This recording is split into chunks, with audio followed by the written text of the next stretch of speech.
Present. Sachio, I think you should start. Yeah, absolutely. Okay. Well, thank you, everyone. Hello. As introduced, thanks, Anna. My name is Sachio, and we have Jean as well. And we are Impact by Lead. And today we have, I think we planned for 30 minutes session, 20 minutes introducing about what we do as a group and also the relationship with this Don't Look Up, followed by Q&A. So if you have any questions, please feel free to let us know. Just to introduce both of us, I'm based in Tokyo. I work for Deloitte Consulting, growth strategy and innovation, and in Tokyo as well. And Jean, I would like to pass over the mic to you. Oh, thank you. So Jean Bozman, live in Palo Alto, California, very near Stanford. And I started my own company in the middle of the pandemic called Cloud Architects, LLC. And I do market research and consulting, mostly on the topic of cloud computing. But I'm continuing on my analyst work, which started many years ago at IDC, a very big market research firm. So I'm carrying that forward into the present and future as well. So Sachio, I think you were going to start us off. Okay, all right. So let's kind of begin with Don't Look Up movie. So as you recall, we had this movie of Don't Look Up, and this shows how we had this different stakeholders, including the government, also the company and scientists, which were not fully aligned, which ended up becoming to tackle this problem of climate change. However, the human race had completely disappeared. So when we look back, actually, what could the stakeholders have done correctly, and what are the things that were lacking in the system? And although the movie, actually, when you think about, we had this scientist also who could also solve these problems. And we will, throughout this session, we would like to explain in detail what is this Impact by Lead, and we try to change this end of the story differently. So that is sort of what we try to do. And if you go to the next page, so if we look at the current status of this climate, let's think of what we have here today in terms of climate. On the left-hand side here, that we have, we're seeing right now with the global warming on the top, and also we also see the flood both happening on the bottom as well. And if you look on the right-hand side, is that we have this child labor, and also the employees without equal pay. So this is the current situation, and we need to look at this more in detail. What can we done to make to tackle this problem? So I will hand over to Jean for this next. Yes, well, thank you, Sasha. This is the amazing part of what we're looking at. We see ourselves as a think tank, looking at these problems, applying our skills, and writing and speaking about these things and showing the relationship between the problems on the left, which we're all very aware of, and what can be done to change the impact on different stakeholders, employees, workers, owners, managers, and all the rest on the right. So I think we should go to the next slide, Sachio, because you're driving. So, oh, Here you go. Yeah, as we see, half the world is too dry with not enough water to go around, and half the world is too wet with floods and population displacement. This is the stuff of the headlines that we're reading many, many times. Much of it is caused by inadequate environmental controls. And clearly there is already a certain amount of regulation, but we're trying to see what more can be done in terms of carbon capture, net zero, and other things to bring bring things into a better balance. But we think about in our group, what are we going to do about all of this? We're not just idle bystanders. We can help to affect the outcome. Go to the next slide, please. Yep. Okay. My favorite picture, the Earth. I've put a link on here you can check out. There's a group called the Intergovernmental Panel on Climate Change, or IPCC. And that's the link to a recent report that they came out with that, can the acceleration of the climate change be slowed down or not? Their conclusion was it's going to be very, very difficult, that we've already gone 2% greater temperature compared with the pre-industrial age, and we have to try to hold that down. The ideal was 1.5 degrees Celsius, but it looks like it's going over 2, and we definitely don't want it to go to 3. So this is a very interesting report you can check out from this New York Times article and see what their assessment is.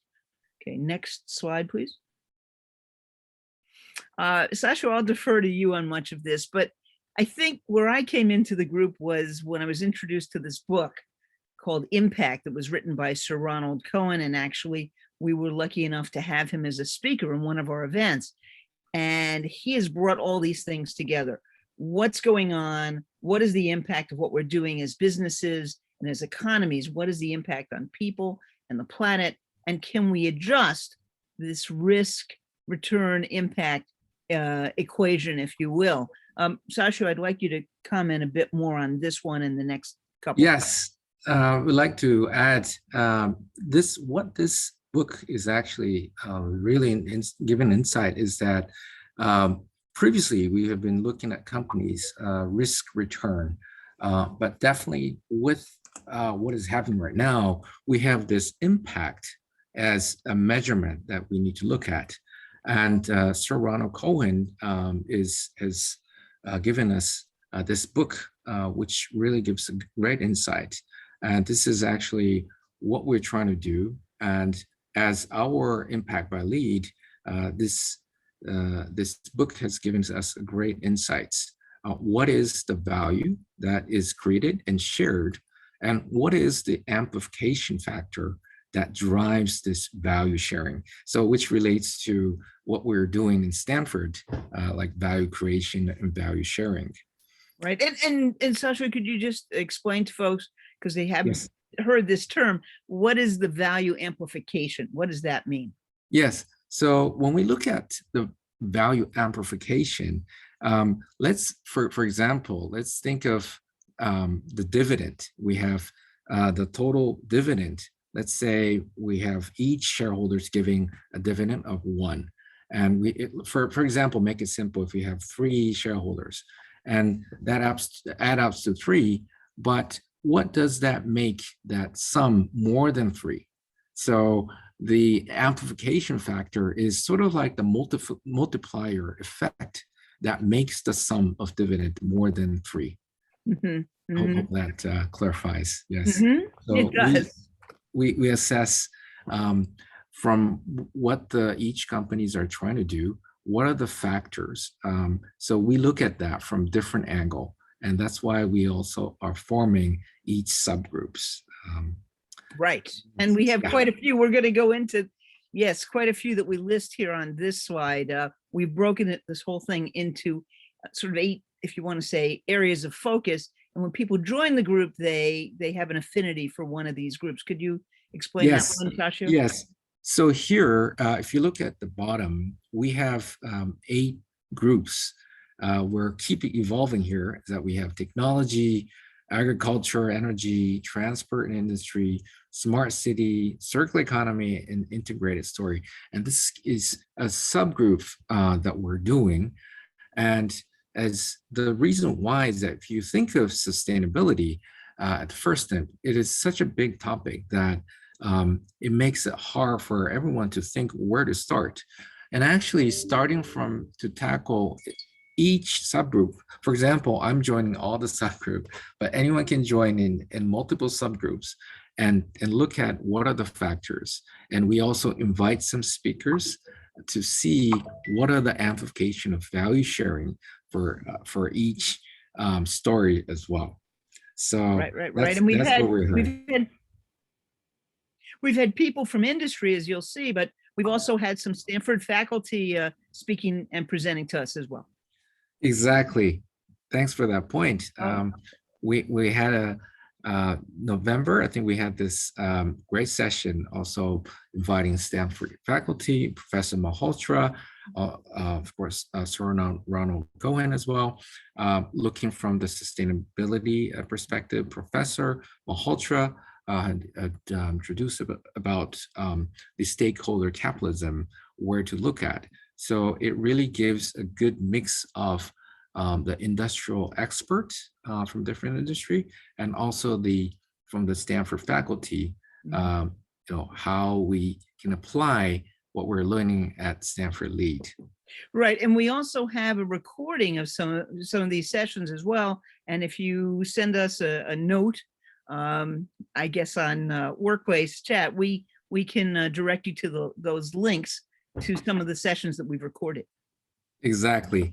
We were sharing all the materials and also the recordings throughout the sessions, after the session, in the workplace. So anyone can look at and also reflect on this. What is the value creation, sharing, and also the amplification factor as well. All right. Yes. And so the member we founded actually from 2021, started with great members here. We have all the members, the community members, with Grisha, hi Grisha, and also everyone like Kate and all the members. And we have members now, 350 members from 20 plus countries. And we have members from global regions. So we try to do our sessions that fits each member's region as well. Also, we also do this bi-weekly session as well as a weekly for each subgroups. And also, as part of Me to We, we're going to have two more regional presentations. So we're going to have one for Europe, centered on Europe, and another one centered on Asia Pacific. We have quite a few members. They're in Singapore and Korea and Japan. And so again, we have these multiple time zones that we do take into account. Thanks for that point. Yes. No problem. And I'll pass over the mic to you, Jean. Oh no, so soon? Can you go to the next one? Yeah. Yes. Well, I just want to give you a little bit of the joie de vivre of this. It is a very enthusiastic group.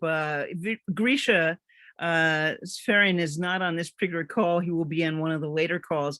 And it's all about, our research. He wants us to do research in these areas. It's designed to fuel this whole effort with people power, provide the energy to support sustainability and value sharing worldwide. And we're, casting our eyes on different things, different places where we can, suggest that sustainability can be tied to this value sharing and growing the amount of value that can be shared amongst the stakeholders. Next slide, please. So our mission is we're focusing on value creation, value sharing principles, and then we're showing how we can amplify the value that's being shared by many stakeholders. It's interesting, a lot of this is referred to in many of the LEAD courses, right from the beginning, where we talked about finance and strategy, and it recently in the customer experience design as well, internal stakeholders, external stakeholders, so looking at it from multiple perspectives. But overall, I think when I first joined the group, it was presented as kind of a think tank from Stanford alumni or Stanford LEAD alumni.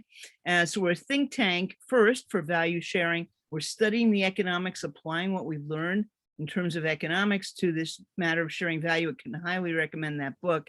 Impact is very good, but it's not the only one in that area. Focusing on the stakeholders and sustainability, how the two are related to each other, and then contributing research. And we have plans to put out white papers as well, and possibly something that's even longer than a white paper. But we're putting together research in all of the areas Sachio described earlier. By the way, it's an internal joke about the coffee. We did have a coffee session, and we called it When Coffee Meets Chocolate. And the reason we did that was that Grisha is very involved in the chocolate industry. So there'll be a lot of coffee and chocolate associated with everything we do. Go ahead. Next slide, please.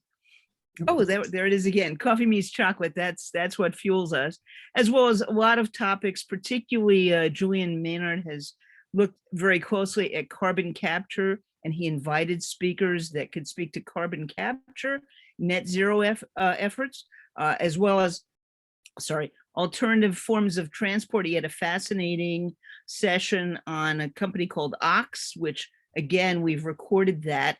About transportation, how it can be done differently, using alternative energy and so on, transforming value creation and value sharing again, but across different industry segments. Go ahead. And these are some of the speakers that we did have. And again, we invite you to hear our recordings of our past sessions. If you join our group, you will see these weekend speaker sessions and of course include discussions. So we want a lot of input. We don't mean that you just sit there and listen to these folks, but that rather they are providing the input, and then that leads to our group discussions again. And these are the names of some of the folks. We'll read them back to you, but we again had a speaker from the World Bank, as well as Professor Neil Malhotra.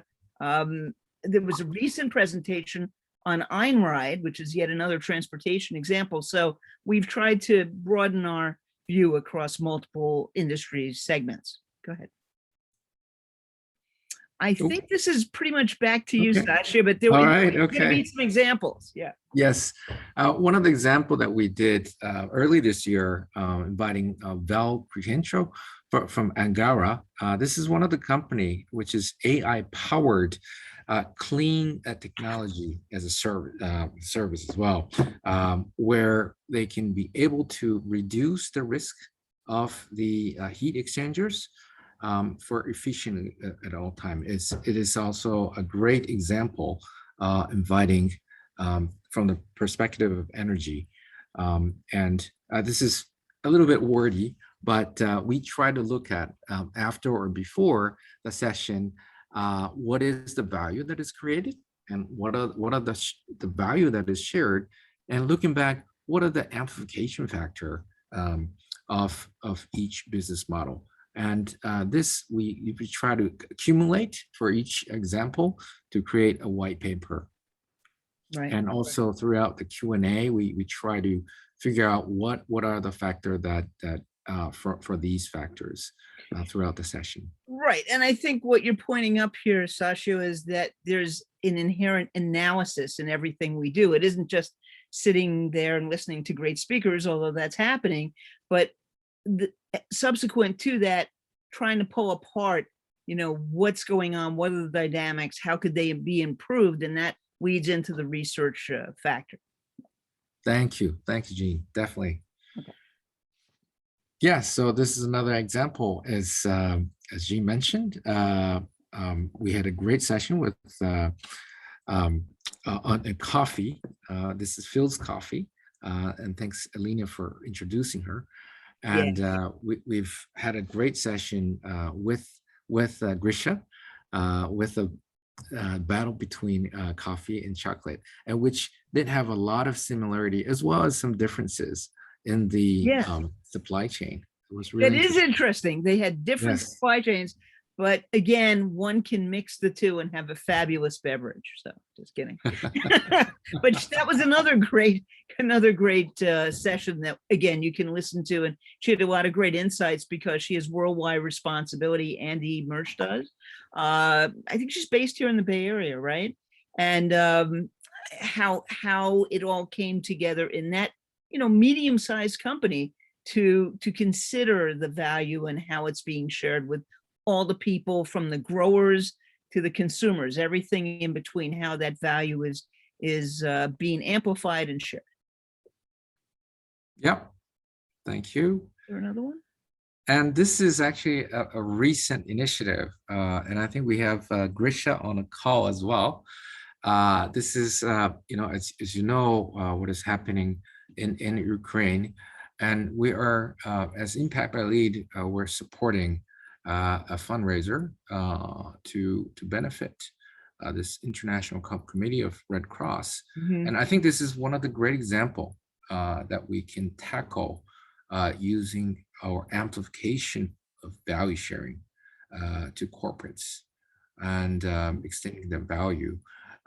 So yes, and we started. And Grisha, if you would you like to add some comments here? Right. Is he on the line? Hello? Maybe he's, I saw him, but okay.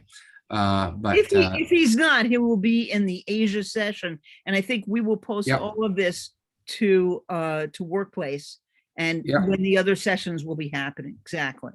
yeah. But he's very excited that we are able to contribute to some of the rescue efforts.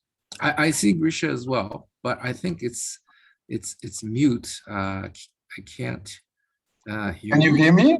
Oh, Yes, yes. yes, I hear you. Yeah. Grisha, Yeah, yeah. We're talking Sorry, about you. sorry, I just got disconnected. So thank you for giving me 30 seconds to discuss about this fundraiser.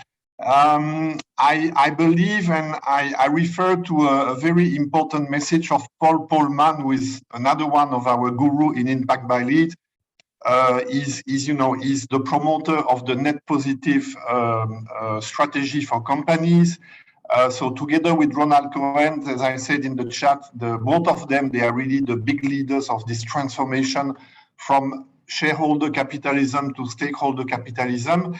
And unfortunately, very unfortunately, we have, with the Ukraine situation, we have an opportunity to activate a value sharing by organization. And as you can see on the leaflet, on the flyer, we are activating this by building up a pipeline to amplify the donations to the Red Cross, who is working on Ukraine. So they have been calling for $109 million a few days ago. That is what they need right now. And I believe that the need are increasing day by day. And we are doing what we feel is our duty in Impact by Lead by trying to generate an amplification of the donation, actually. So it's also a way to show value sharing. It was a little bit complex to set this up because we don't want to get into politics. But that is why we are focusing on Ukraine civilians. I think there are no doubts. This is over politics. I mean, I just read on LinkedIn the story of a woman who worked for an international company. She just got killed by bomb with her 2 kids trying to escape. And those kind of stories are going to pop up on an hourly basis right now because the situation is getting worse. So we try to help the civilians, and we encourage you to help us just by sharing the link, sharing the message, or one step further, you can go to the GoFundMe and contribute. Any dollar counts. So thank you. Thank you, Grisha. So this is, as explained, although we're a think tank and we're trying to create a white paper, this is one of the examples that we're actually making actual activity. So it is, I think, by doing, we're looking at, what amplifies the value that is created and shared. Exactly. Okay. And one thing, Yes. again, I'd like to just remind everyone, if you joined late or something, that we will be posting all the materials and the links that we've been talking about on Workplace. So you'll be able to catch up and see videos and this link as well. Okay. Thank you. Is there another slide? Or I think No, at this time we it's- were thinking about asking some questions. Exactly. And any questions are more than welcome. Okay, what would they have to do? They have to unmute or? Yes, these people who are promoted from attendees to, I think, panelists can unmute and can ask questions. And yeah, let's see what do And we they can have. also raise their hand. I believe other people were doing that. Can raise their hand to say, you know. Yes, you can, of course. All right. So, If they don't have questions yet, I have one. well, Yes. yeah. Jean, please. Yeah, well, I'm very interested. Much earlier on, we talked about all the sustainability issues that we're very interested in. And then we talked about the workers and the employees. How do those two things relate? For example, we think about coffee plantations. Clearly, they're in a for-profit business, but how can that be improved on the basis of the coffee supply chain? I was thinking, what were the things we were looking at? Coffee cooperatives, that sort of thing. Could you explain a little bit about that? Okay. Or something like that, actually. Okay. Grisha, when you want to answer that Yeah, question? I will not answer the question really, but I just want to give you an example that we've been using often in our sessions. There is a famous chocolate company that I will not name here because what I say about them is really not good. Last year, in 2020, they distributed 690 million euro, so it's $750 million, to their shareholder, which is a family, the wealthiest family of one of the European countries. Oh. They got $750 million of dividends.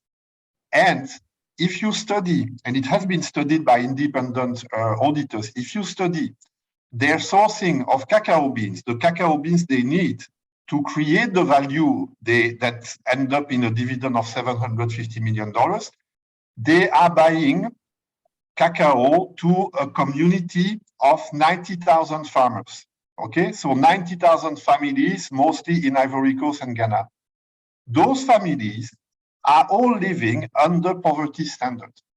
So I am in the chocolate industry for 35 years, so it breaks my heart to tell you this, but actually this industry is building up wealth and is building up, is creating value by keeping a big group of farmers in slavery or under poverty level, so they cannot send their kids to school and so on.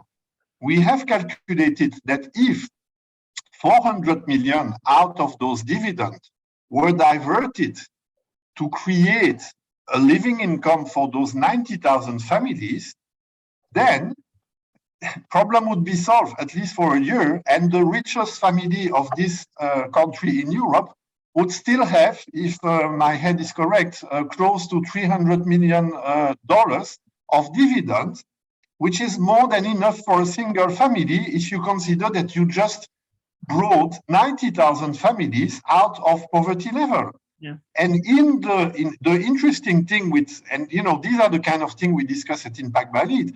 As Jean mentioned, we had a session, Coffee Meets Cocoa. I am cocoa, and we had a guest who was coffee. I was amazed to realize by discussing with her that the problematic, the dynamic of keeping farmers under extreme poverty were exactly the same in coffee and in cocoa. So we are talking about millions of families. We are talking about millions of families. We are in the 21st century, and those people are kept under poverty standards so that shareholders can get, money that they cannot even spend in 1 year. It's too much money.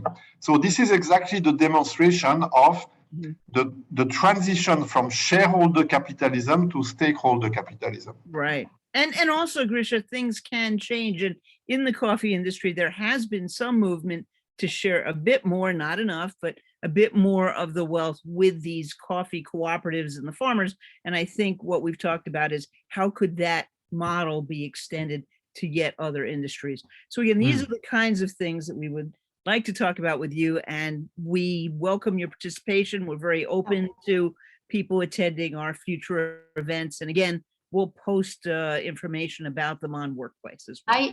I have one question. I have one question here, and it's really amazing what you are guys doing. How do you know that you are successful? How do you measure your success, month to month or year over year? Oh, okay. It's a rough one. That's a great, thank you, Anna, for a great question, actually. So actually, in terms of the success, as we know that we have this ESG and looking from angle of environment and also climate and also society.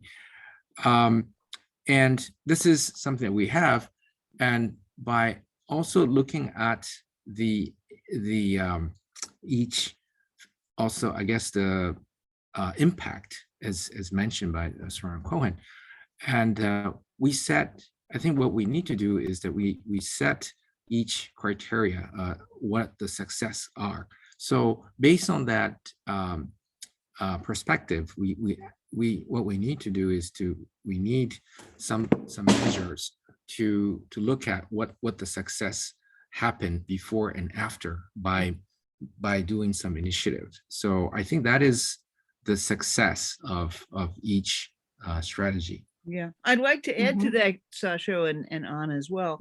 And that is, we've studied so much in LEAD, GSB, about business models. And if we come up with one of these interviews with folks who, to quote the late Steve Jobs, think differently and develop a slightly different business model, we would hope to kind of encourage wider adoption of that change in business model. And I think that underlies a lot of it, but it's not an instant thing. It will take months and years to accomplish, for sure. That's for sure. It's going to take a few years to save the world. We acknowledge that. Yeah, I believe so, but I think it's a great opportunity for this community to establish the worldwide benchmarks and standards, and that's a wonderful opportunity. Okay, that is a great idea, to actually have some standards one can point to as being, the aspirational goal for how to adapt or change a business and change business model. Yep. Yes, the more that there are more and more companies that are incorporating the sustainability in their operations. Right now, this is the question of the customers. Like, what do you do for sustainability? What do you do for environment? What do you do for future generations? Right. And I do want to point out one more thing that I know from my outside work. And that is, if you look at some of the very biggest companies, you can go on their website and they have big position papers about this. And I'm including HPE, used to be called HP, IBM for sure, Oracle for sure, what they've done already, Dell, these are ones I know, what they've done so far and aspirational goals that they have, and they're very big. So this isn't like sustainability starting from zero. It's like taking what they've done and building on it in other segments. Yeah, but there's a lot of thinking about this at the big corporate level as well. I would like to add, coming back to Ronald Cohen, this is where the link is established between Harvard and Stanford. We are also trying to do that. Harvard University, together with Ronald Cohen, has made a lot of effort to change the way value creation is accounted for by companies. There is an initiative that is about impact-weighted accounting initiative, so EY. So this is also a measurement of the propagation of our impact spirit, because if a company makes $1 million EBITDA and destroy environment for a value of $2 million, then logically this company should have a final EBITDA, impact-weighted accounting initiative, a final EBITDA of minus $1 million. Wow. If you have an EBITDA of minus $1 million and you're on the stock market, your shareholders are going to run away. And then you're going to have to change your game. So that is, and this is happening. If you go on the Harvard website, the EY website, you can see that an increasing number of companies are changing the way they measure the value creation. And that is the Harvard side. On our side, Stanford, we are trying to add something to this because they're doing a very good job on the value creation. And we are trying to add on the value sharing side, how to amplify the value sharing, the example I gave you on the cocoa farmers. Yeah, yep. Well, you know, I think we've gone about 5 minutes over, but I would say that we're welcoming input from all who listened in. We had well over 40 people listening in actively. So feel free to reach out to us, send us a workplace chat posts, and we'll continue the discussion from there. But thank you very, very much. Sachio, do you have any closing remarks you want to make? Thank you. I mean, thank you, everyone. Great questions. It's like Anna pointed out, I think these are the things that we can also ask the companies that all the leaders are working. So we're currently also planning to create some surveys as well. What are the things that we can look from sustainability perspective? So a lot of things that were coming up moving forward. And we'd like to take account of all the inputs for today and moving forward. Yeah, well, thank you very much for your partnership on this. I think Kate had also some remark. Kate? Yeah, so on Thursday, Abhishek and myself will do this session once again, and I'll be focusing on the mental health aspect, and Abhishek will be focusing on plastic reduction strategies. Right. Thank you. Thank you very much. So I think this, we don't have to invite Greta Thunberg to make us aware that sustainability is everybody's business, right? We are all responsible, and we all can be a part of solution, although we contribute to problem. Of course, in the previous session, we talk about working from home, which will probably reduce a little bit the greenhouse gas footprint. But I think I want to invite everyone, to contribute. And what is the better way and better company than be in the company coffee and cocoa? And the next session I want to invite everyone for the next session that will be also, I think it has to do with sustainability too, because it's about creating a very inclusive working environment. So I want to see you, would like to invite you all, and thank you very much, and see you in few for the next session. Thank you. All right. Thank you. Yes, thank